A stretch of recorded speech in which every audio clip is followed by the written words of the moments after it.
प्यारे विद्यार्थियों, मेरे आज के व्याख्यान का विषय है ह्यूमन जीनोम प्रोजेक्ट अर्थात मानव जीनोम परियोजना।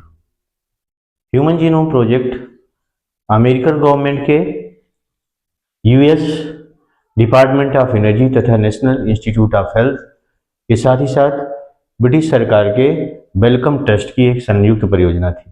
यह एक मेगा प्रोजेक्ट था जिसे अमेरिकन गवर्नमेंट तथा ब्रिटिश गवर्नमेंट के संयुक्त प्रयास से संचालित किया गया।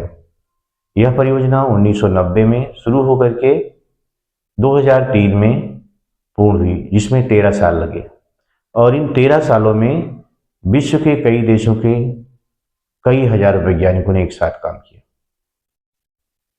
और साथ ही साथ इस परियोजना के संबंधित जो उद्देश्य थे उनको पूर्ण किया गया। इस परियोजना का प्रमुख उद्देश्य मानव जीनोम में डीएनए सीक्वेंसिंग का अध्ययन करते हुए मानव जीन के बारे में सटीक जानकारियां जुटाते हुए उनसे संबंधित डेटा को प्रोसेस करना और एनालाइज करना था और साथ ही साथ मानव जीनोम से संबंधित सोशल, एथिकल और लीगल पहलुओं को अच्छे से जांच पड़ताल करना आदि इस परियोजना के प्रमुख उद्देश्य थे।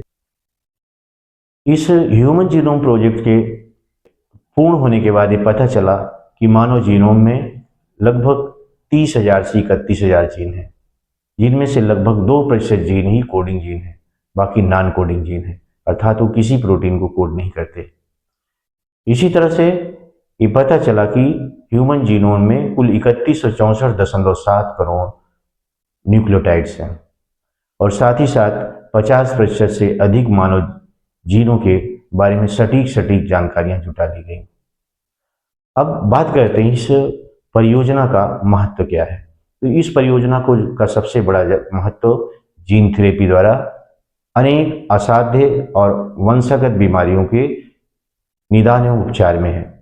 उदाहरण के लिए कई ऐसी वंशगत बीमारियां हैं जिनका कोई उपचार नहीं है वर्तमान में।